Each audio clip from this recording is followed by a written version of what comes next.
If you want to organize the app library on your iPad, the short and unfortunate answer is that you can't fully customize or reorder it. The app library organization is automatic.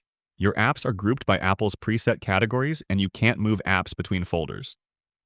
You can always browse your apps in the list view, but the folders cannot be changed. What you can do is organize your apps in the home screen into their own custom folders, which you can then rename. You can also edit your home screen pages.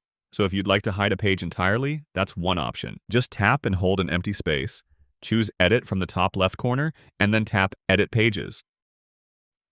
Those apps will be only available in your app library after this. For quick access, you can add apps into your dock, where they'll be always available for quick access. And if you go to Settings and select Home Screen and App Library, you can adjust a few things. You can include or hide the app library from your dock. In case you didn't realize, it's always available here if you have it enabled. And you can, for example, remove suggested and recent apps from your app library. It's a bummer that Apple doesn't let us fully customize the app library, but that's how it is for now.